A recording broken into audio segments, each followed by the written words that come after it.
How do you find the will to fight back against a world that wants to keep you sedated, average, and stuck in places? Join us for the tools and strategies you need to create a life of abundance, discipline, and high achievement.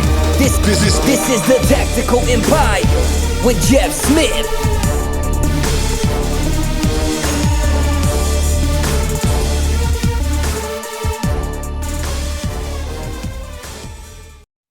Welcome to another episode of the Tactical Empire.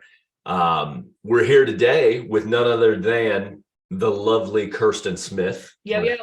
My wife, as promised. I thought I'd bring her on because we're kind of moving in the new format of the show, where we're covering more about kind of tactically how to build your empire. We're moving away from an interview format kind of, and having less guests. I want to give you guys more tactical, practical tips, talk more about things that kind of we're discussing in our mastermind groups and things like that, because I think I want you guys to have tangible, actionable items to build a bigger life for yourselves.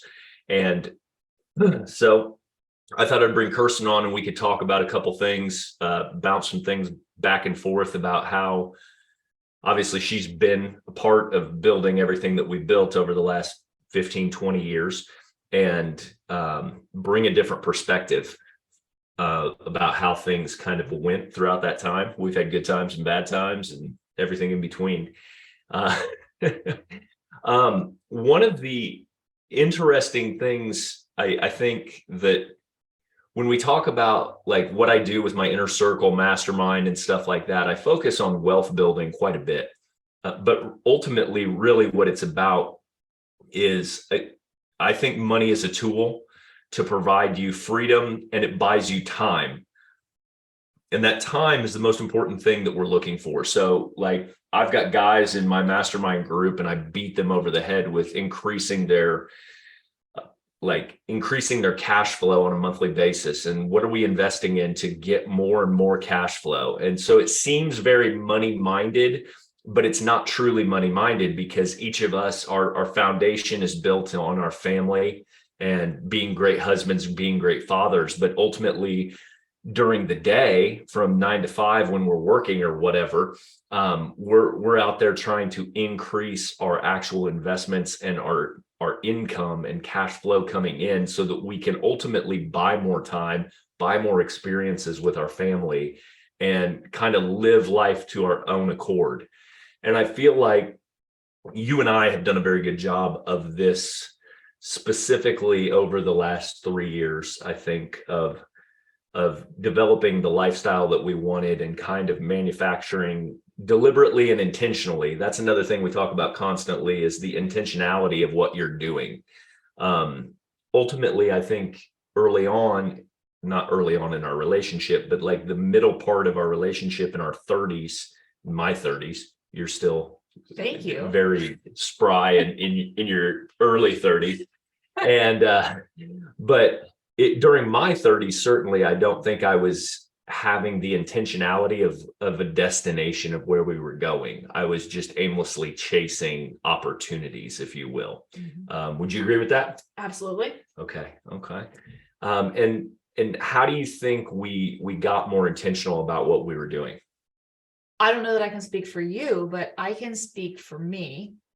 And I think the biggest thing for me, I actually posted about this on Facebook the other day. Because it was kind of like a little light bulb went off, and I had this realization that for the longest time, I don't think that I had the confidence to really honestly say what I want.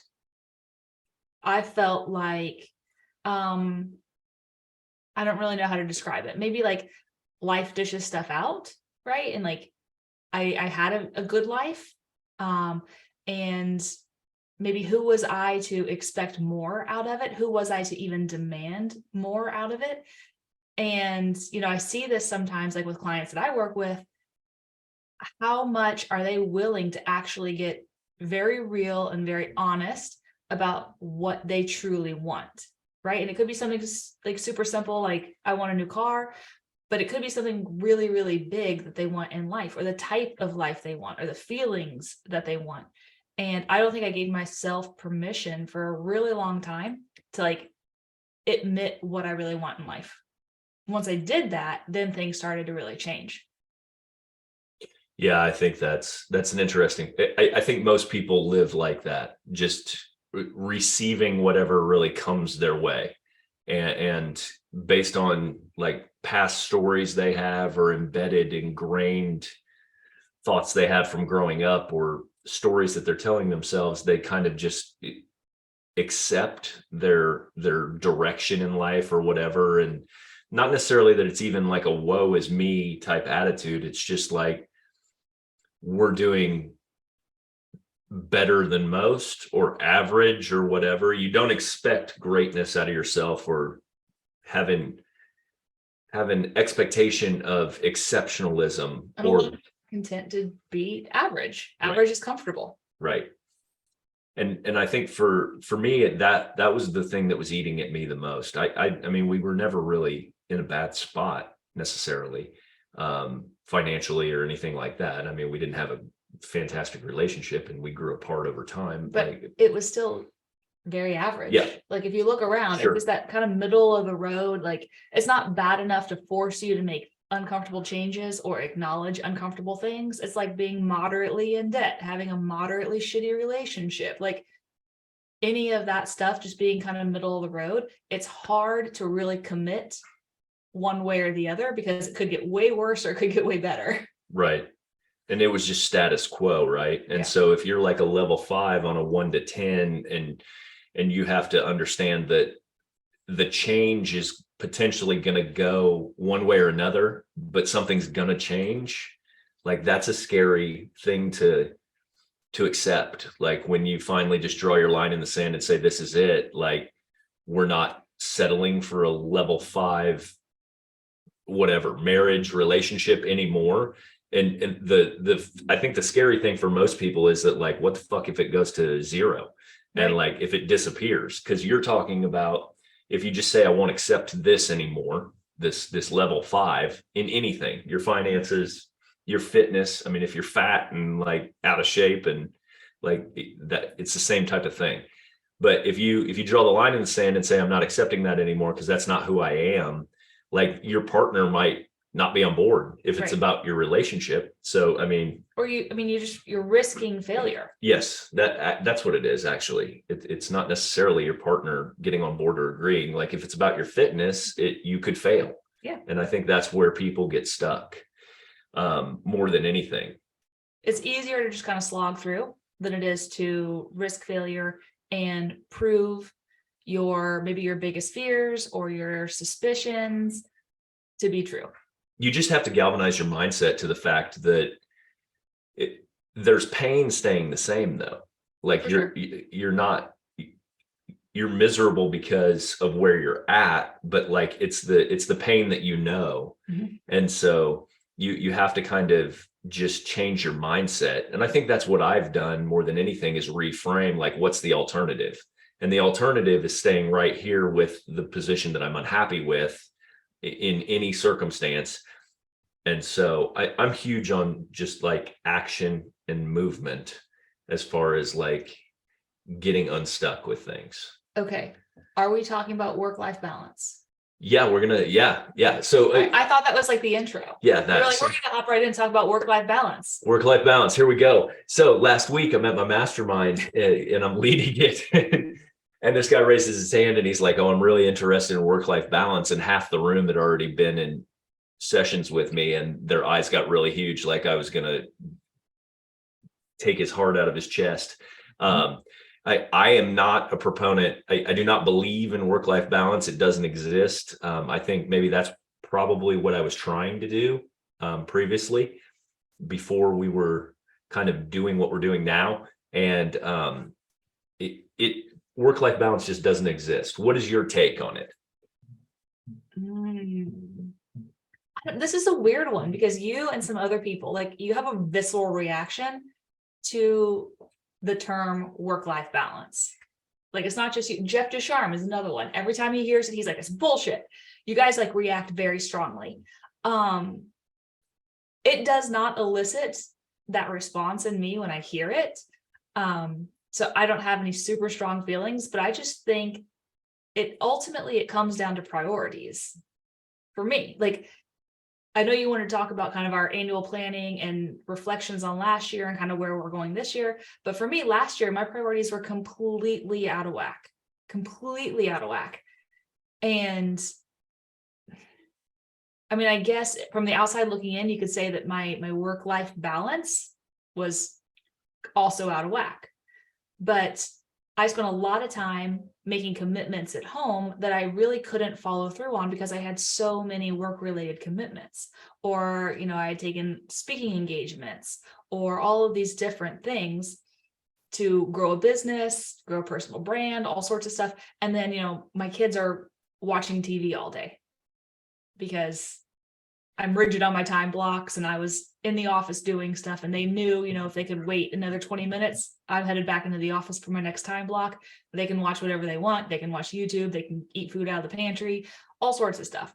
So I was not showing up as the wife and mom that I wanted to be last year because I was really, really into the work side of things. I had to go back and kind of reevaluate what my priorities were. Ultimately, like, my biggest purpose on earth is to make sure that I don't raise shitbags. Right? Like, after I am dead and gone, like, people aren't going to remember, like, oh, she was like a great coach, she really helped me. I mean, like, I hope some people remember that, but like 2 generations on, people aren't going to remember that. 2 generations on, like, the effects of my parenting and the type of people that I'm cultivating and raising and molding to be decent human beings, like, that will still be felt. That has to be like where I put the bulk of my effort. And I don't think that I had my priorities as clear as I should have last year. Right. I think the reason that I have a visceral reaction to work-life balance is I feel like the balance side of things is most people use it as a crutch or an excuse to kind of put 60-70% effort into anything.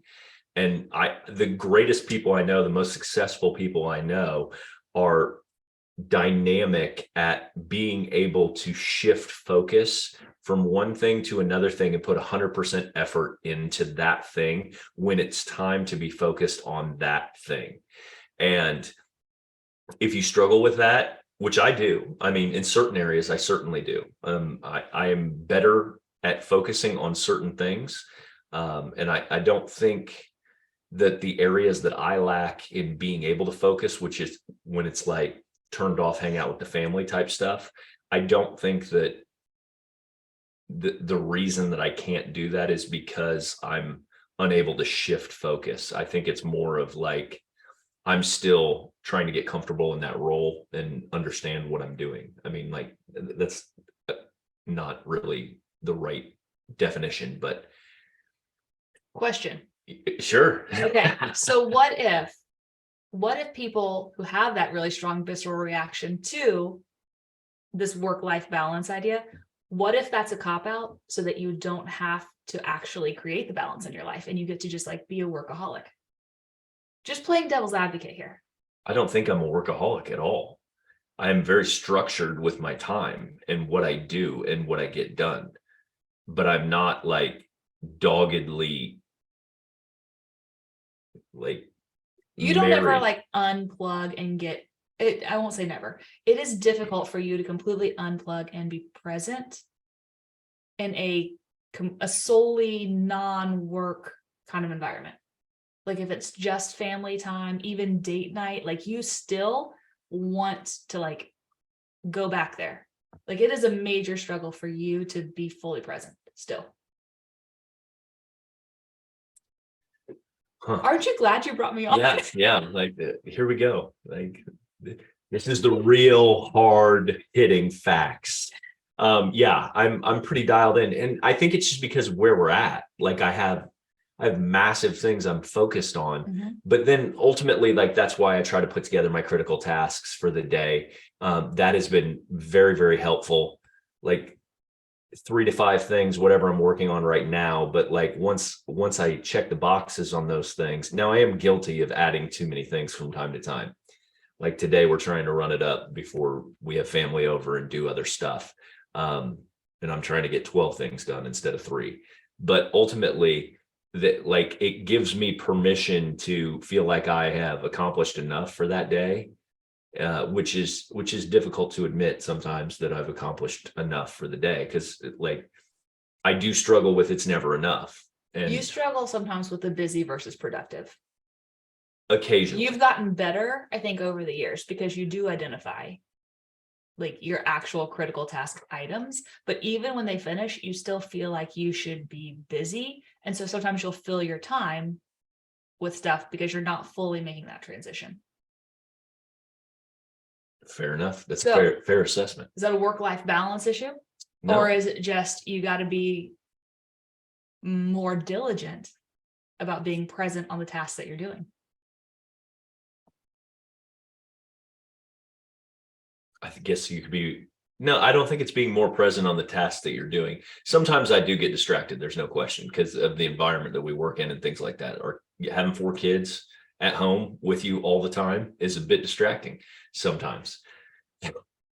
I think you would agree. Like, I can't get enough snacks throughout the day to make everyone be quiet for 15 minutes. So I do get distracted, and my natural tendency and personality is to just be like, oh, like a squirrel. And so for me, focus is not my strongest, like that's a trained muscle, not a natural one for me. And I don't think I waste time, but I do know that I've got things to do. And for me, another thing is I just don't have a lot of hobbies and things like that I enjoy doing outside of like what I do, which is thinking how to grow our shit. Like that's what I'm passionate about. I mean, I don't have friends I run around with. I mean, I have a lot of friends, but I don't, like, my family is my priority. I spend my time with my family. I am focused on growing our shit and making money, building our portfolio. Like, that is my focus. I don't watch TV. I don't screw around. That is what I am focused on. So if like it's 12 o'clock to 2 o'clock and like you guys leave the house to go play at the park, I don't have anything to do. I'm sitting there like, I do need to be doing something to grow our stuff, because I'm not going to like go watch Netflix. That's just not what I do. Okay, can I ask you a question? You don't have to preface each question, just ask. Well, I mean, it's your podcast, dude. What were your biggest takeaways as you reflect on last year? What are you putting into place this year? Did you ever choose a word? Narrow. Narrow. Okay, I like that. Yeah, my 2023 word is narrow, because I'm stripping away everything. I did a podcast about that like 2 episodes ago. Oops. You didn't listen. Didn't. Obviously, not my number one fan. I didn't even know that we were doing video on this, because I didn't know they were on YouTube now. Yeah. So yes, I did too much last year. I took on too much last year. And so like now, every single thing that I'm doing, if it doesn't support the mission, I also rolled out one-on-one coaching this year. So like it's a new vertical that I haven't been doing in 4 or 5 years. And so I didn't know the time commitment it was going to take. I really wanted to pour into it, make it successful, and figure out how it's going to go. So we're 2 months into that. And I've got a couple people involved in that, and I want it to be super successful. I want to change their lives. And so, but that is in alignment with my other missions, which are the masterminds that we run, and then our real estate. And so anything that doesn't support that stuff, I'm kind of backing off of, which is like my personal development to an extent, not really like just the travel that I put into that stuff. Like, we traveled so much last year. Yeah. And it was too much for me, and it wasn't all fruitful. And so admittedly, I would rather fucking not go to 4 of the events I went to last year and take a family vacation instead. Yeah. And so like, that's where I'm at this year. So like, it's all got to be mission focused. It's masterminds, it's one-on-one coaching, or it's family and travel and experiences that we're doing. I think it's interesting because I say this a lot to male entrepreneurs that are married, especially, having young kids at home as well, that you guys don't realize that they might be at home, your wife might be at home thinking that like, you're making all of these sacrifices, building a business. And there's this idea of like, just wait, like this is temporary. Any discomfort, any pain, the demands on our time, whatever sacrifices we might be making as a family, this is temporary and we'll get like the payoff eventually, right? You guys get it in your day-to-day life, right? Because you get the wins within the business. If you have a wife at home that's not a part of the business, especially bogged down, with a thankless job of raising little kids, then they're not getting those little wins. So sometimes you'll stretch out that period of it's just temporary for a really long time. And I think that's where I caught myself second half of last year, that was kind of my attitude with the kids. Yeah. Was that I'm doing all of this stuff, kind of like hustle and grind, and it's just temporary, right? And we've had these conversations about things that maybe we skipped on or things that we passed up on, but like to not go to 4 events and instead go to Disney with the kids while they're still young enough, right? Because you say it's temporary for so long, you don't realize how long subconsciously you've been thinking this is just temporary, right? Before you know it, like that's just your way of life. And that's influencing your decision making. And I think that that's indicative of not running things through your core value filter. Because when I look at stuff now, I mean, with the benefit of hindsight, of course, it's 2020, but I can look back at things that I committed to or I said yes to last year that I did not run through the core values filter. I can look at it now and I'm like, oh, that's an easy pass. Like, I don't even really need to think about it, right? Like I tell people, core values are your cheat code for life. It's so easy thinking about what I'm going to commit to this next year when I look at it in terms of core values. Right. And then you just have to, like, we have to audit ourselves and hold each other accountable. Because like last year, it was easier to kind of let it go off the rails, in my opinion, because you were having a lot of success. You had a lot going on, and I was supportive of all of it. Now, in retrospect, maybe I could have backed off my stuff. We both couldn't go 100 miles an hour. Right. Like there's just not enough bandwidth to do that. And I mean, maybe we could have if we would have brought on additional staff, right? If we would have had someone here like nannying our kids, but I don't want a nanny. Right. Well, we've been down that road for like 5 years. I know. On the back and forth. But that's not last year. That was in the back and forth that like I made a decision to pull our kids out of school because I wanted to have an active role in educating them. Like I don't want to completely turn that over to somebody else, right? But we kept thinking maybe we would hire somebody to come in and teach the kids. But ultimately I don't want that. But that was the only way that I can free up enough of my time to do what I was doing last year. Right. So that's been interesting. Let's transition. Because we together made some pivots for this year. Yeah. And you have rolled out some stuff and stepped into a role that I think is where you belonged, right? But it was hard, you trying to support me last year as I was building a business and, at one point making some decent money. And I have made a commitment to back off, not really actively. I don't want to say I'm not building a business, but I'm not like out there generating leads. I'm not doing sales calls all the time. I'm not like producing a shit ton of content. Like I've transitioned to kind of my OGs who they know what to do. I'm there for support. And that's allowing me to step back a little bit because my word for the year is foundations, right? Back to the foundations. Everything that is important in my life, I need to get back to basics, make sure everything is shored up. So one thing that I think has been really interesting in our relationship just in the last month is I feel like the equilibrium, like the masculine, feminine equilibrium has been reestablished in a really good way. Because before it was like, if I'm out there hustling and grinding and trying to build and produce, and you're trying to juggle kids and your stuff to support me, right? And then I'm stepping back and I'm juggling kids and my stuff to support what you're building at the same time, we both could not be in this sort of like meteoric growth phase. I didn't like it.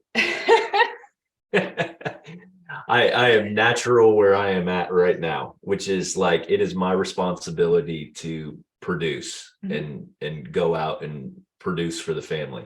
And it's not that there was just not enough hours in the day for what we value and what we want. Like, and we created redundancies and inefficiencies because we were splitting all of this stuff. Right. And that was stupid.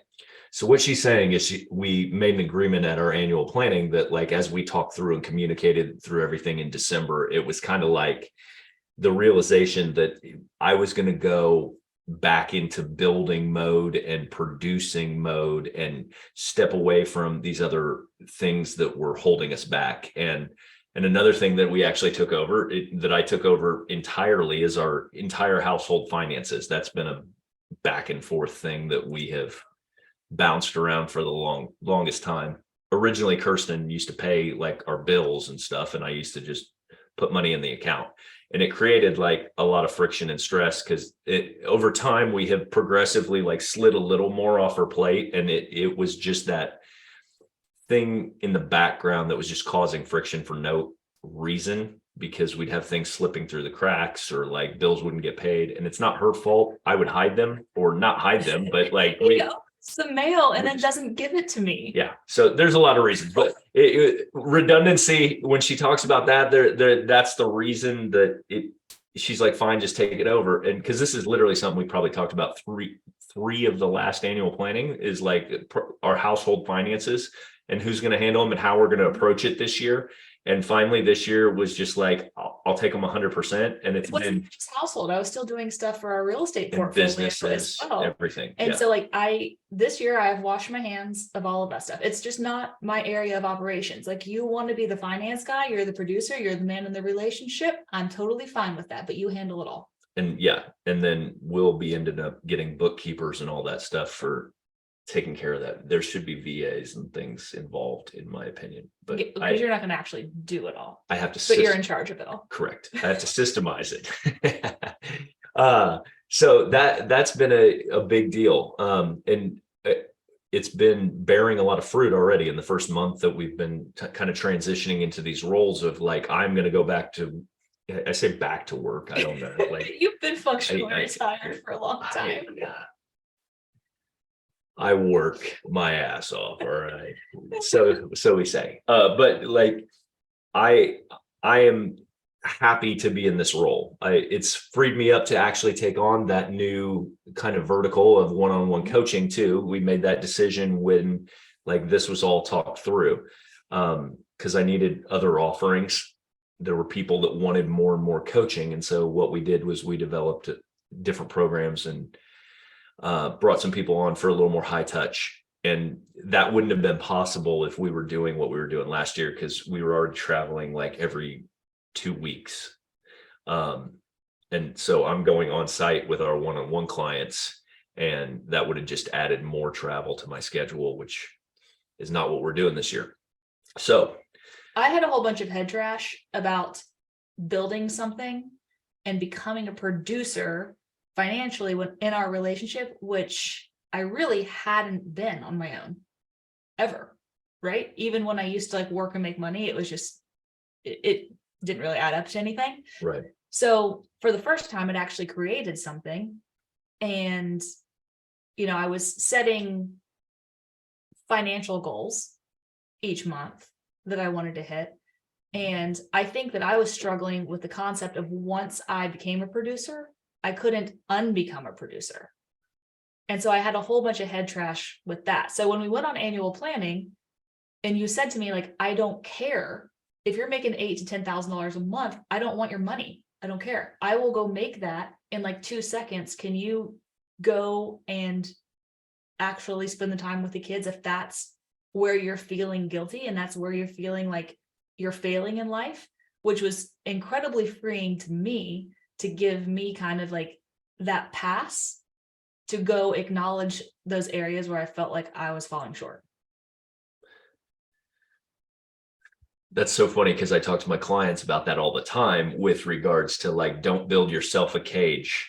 But I feel like you needed to do this. This was necessary for you because you came through school at such a high level with all your scholarships and all your different degrees and all the higher education that you pursued. You really had never stepped out into the workforce in any meaningful, challenging way. And I think that was grinding on you. So maybe last year was something you had to do for yourself to like go out and prove. There was an element of, I think, rediscovery for me, and I thrive on achievement. I'm used to achievement. Like anything that I've ever tried in life, I have been good at, I have excelled at. And I think going through some of those steps last year and working through that was edifying in the sense that I got to kind of remember who I was and that I am a high performer, but I can be a high performer and I can also show up as a really good mom and a good wife. And I don't have to, be crazy with my schedule. I don't have to, I don't have to gross 20K a month. Like I don't have to do certain things. I can decide what that looks like, right? I don't have to use this like external yardstick to measure success. Well, I think that's important though. You have to get into that like level of success / busyness / like overwhelm to determine like, okay, this doesn't necessarily align with our values. What can I peel away down to that I'm very passionate about? And you're passionate about executive coaching and like then running your group. And so it goes back to intentionality. Okay, then what things can I put on my plate that work in our life? Because both of us working at top speed doesn't align with our family's values because it doesn't raise our kids the way we want to be raising our kids. It doesn't give us freedom. Correct. Right? Like we're creating this lifestyle because one of our, I guess, deepest core values is that of freedom. I didn't feel very free last year. No, me neither. I felt busy, but so I mean, the restructuring of what we've done has been very good. So, I mean, I guess the biggest message, we'll tie this up, is that I hear this from people a lot because they define success in a linear trajectory. And what you need to understand and what you have to, like, as you build your empire, like you have to understand that it is not going to be a linear process. You're going to go up, you're going to go down. Sometimes you're going to go backwards. And that's part of understanding yourself, where you want to go. You grow and change over time. So what you want out of your life and everything else has to be constantly evaluated. What I think is the most important thing is heightening your awareness, being more and more aware of yourself, your needs, your desires, all that stuff, so that you are in alignment. And when you get out of alignment, you can recognize it faster and faster and kind of make these decisions quicker and quicker. So like, I think we did a very good job this year. I mean, we had a good year last year. Yeah. But we corrected it and said, well, that was a good year, but we were off on all these standpoints. By the way, I want you to give me credit. Did I replace that income? Oh yeah. Okay. And like 2 weeks. Okay. I had a conversation with a girlfriend who's going through this exact same thing. And, she is used to working. She works with her husband, and they didn't necessarily plan it. They had kind of things blew up, and now she's kind of back at home with the kids and trying to kind of figure things out. So I think this is super common. And that was kind of my message to her. I told her that you replaced my income in literally like no time. But like what was interesting for me is that I think success can be almost cyclical. So I'm kind of stepping back and away from some things. I'm still doing the things I like I'm still running my group. I'm still coaching at Apex. I'm still going to travel some, for Break Free Academy stuff. But in a way, I'm kind of stepping back to those foundations, but I'm doing it with so much more knowledge and expertise and efficiency. And I feel like I'm so far crushing 2023. Like every single day, I'm hitting all of the aspects of life that I feel like I should be hitting, like my basic habits, fitness, time for me, like time with the kids, time with you, like all the things that are important to me have gone on my, and I think that was missing before, and like why I kind of felt lost in life, right? Maybe needed to go through this whole trajectory. Now I can take all those lessons and I can apply them so that I can have that sense of achievement, not feel like I'm failing at things, right? Feel like myself again in just a different setting. Yeah. I feel like business and life are very similar in that, like, you go through these patterns. Like people are focused, the hyper competitive nature of like type A entrepreneurs or high performing people, families, units. They're all very focused on growth. But like what I know from my experience over and over again, that you experience tremendous growth and then you get like punched in the fucking face when you reach a new level. And you have to kind of sit there for a minute and get your bearings. And like, there's a foundation building situation that goes on. Like when you grow really fast in real estate, you go 0 doors to 100 doors and you get your fucking dick knocked in. And like that happens. Like you're not used to where you were at. So you went from $1 million to $10 million, and like the problems that you're dealing with are a learning opportunity. And like you have to take time to do that. It's the same thing in life. So like you may experience a lot of growth, and then you have to understand the season you're in when that growth stops and everything seems kind of shitty. It's really just you acclimating to where you're at and your new level. Like I hear this all the time from the business owners I talk to, because they're all pissed off because like they grew 300% in the last 3 years, and then this year appears to be flat. And I'm like, yeah, because your business went from $1 million to $10 million, and like you broke everything. Yeah, now you get to fix it. Now you've got a bunch of holes in your boat, Yeah. And you just had enough income to plug those holes for a period of time, but eventually you've got to take care of that shit to go to the next level. And like you have to understand and have the wisdom to know that like that neutral period of time is just you building a foundation that's strong enough to build to the next level that you're going to. Yes. Any parting thoughts?